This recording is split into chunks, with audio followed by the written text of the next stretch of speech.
Hey stars, how's everybody doing today? Welcome, welcome, welcome. I'm here because word on the curb is that people have been asking, based on the posts that I've been teasing over the past 3 weeks, about moving, leaving my home that I love, packing, unpacking, yard sales, and so on and so on and so on. And everyone's like, well, wait a minute. Wait, you're not giving us all the information. Like, what do you mean you're moving? From that adorable beach cottage that you've loved for so much, that you brag about, that you post from, why would you be leaving there? And why aren't you telling us why? Hi, I'm Carlise Burke, and this is Be a Star Where You Are. So, yeah, why would I? Why would I leave a place that I loved so much, that I poured so much love into, and creativity, and everything was just perfect, and I bragged about it all the time? I didn't have a lot of people over. I cooked, I made videos about cooking, but I didn't have company over a lot. But I did have card parties, so much so that my neighbor, God rest his soul, made this sign to hang outside my door, and we called it the clubhouse. Why would I leave? Doesn't make any sense. Well, I'm going to spill the tea. 4-letter word, mold. Mold. Now, some of you know I've been having respiratory problems. Sometimes when I do my lives on IG, I'm coughing. I can't stop coughing. I'm always like, what is going on? So I went to the doctor. I had all kinds of tests taken. Now, I swore I wasn't going to drag the property owners, but I think after being a good and loyal tenant for 30 years, that I have a right, and I give myself permission to drag them just a little bit.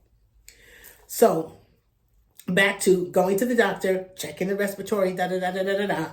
Nothing's coming up. I'm fine. The doctor's like, we think it's allergies. I've been known to have exercise-induced asthma.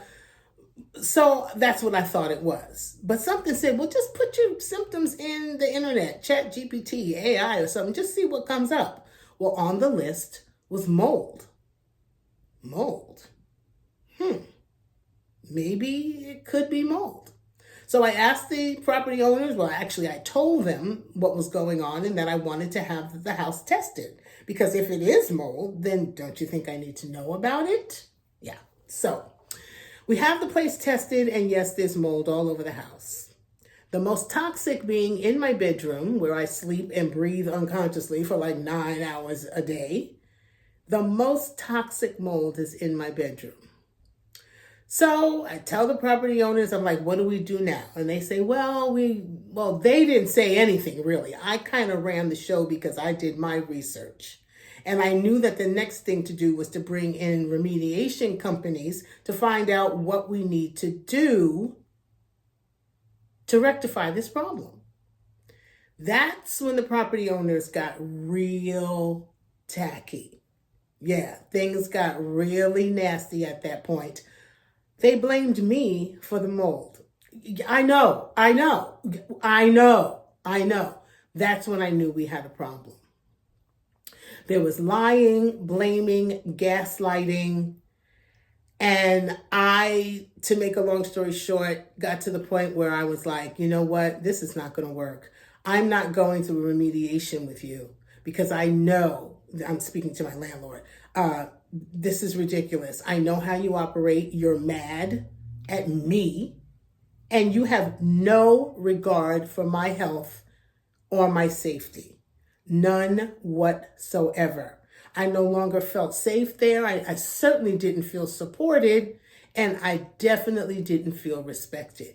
So my gut was, I don't even want to be here anymore. I'm out. I'm done. I'm not going through this with you. I don't deserve this. You're not going to do the right thing because you never do. I want out. Remediation with that property owner would have been a nightmare. So I decided to choose me over the house, me over material things, me over a zip code. I'm done. So I'm like, okay, I'm giving my 30-day notice, and wait a minute. And I hear my father's voice from when I was younger, graduating from college, zipping around from job to job, not sure where you want to land. But one thing he taught me was you don't leave one job until you have another one. Well, the same thing applies here, because if I'm out, I don't have an apartment. So now this is very, very stressful. This is a horrible, horrible experience that I'm having. And adding looking for a new place to live did not seem like a smart thing to do. So I'm like, okay, what am I going to do? What am I going to do? And I'm praying, I'm crying, I'm praying, I'm crying, I'm praying, I'm crying. I'm talking to my friends, da-da-da. And out of nowhere, someone very near and dear to me made me an offer that I couldn't refuse. The only downside was that I had to downsize. So I'm in a 1-bedroom apartment now, and you've heard about this. I teased this a little bit too. Amongst all these boxes filled with things that I don't know where to put. Like I don't have the space that the house had. And it's kind of gotten me frozen and a little anxious. But I know something has to be done.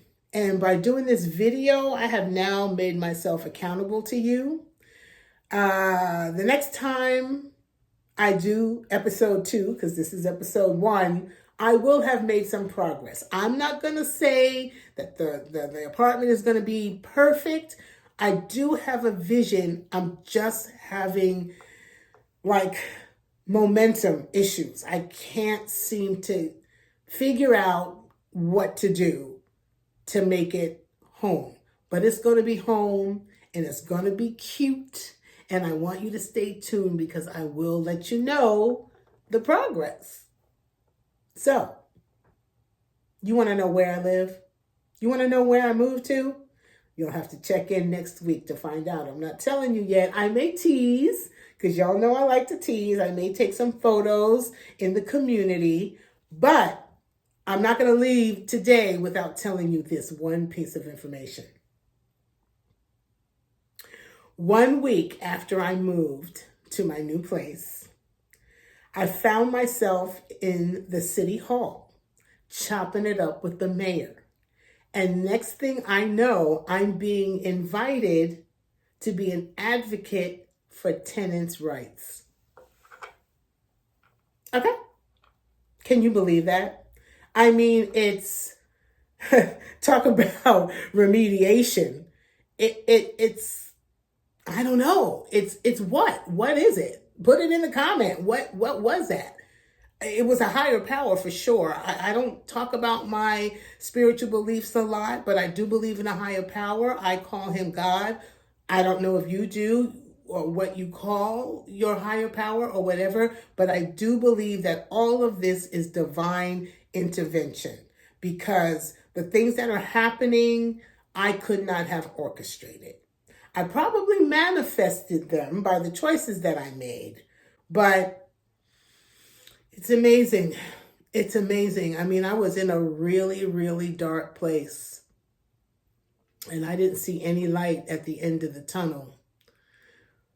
And sometimes I know you've all felt it. I know you've all been in a dark place, you know, but what we have to remember is that we are the light. We are the light, even if we're not shining as brightly as we would like to. Sometimes we sparkle, we twinkle, we like, ooh, what was that? Shooting star? Or like, what was that? But there's always light, and we always have light within us. So until next week, you know what I'm going to say. Come on, say it with me. Be a star where you are.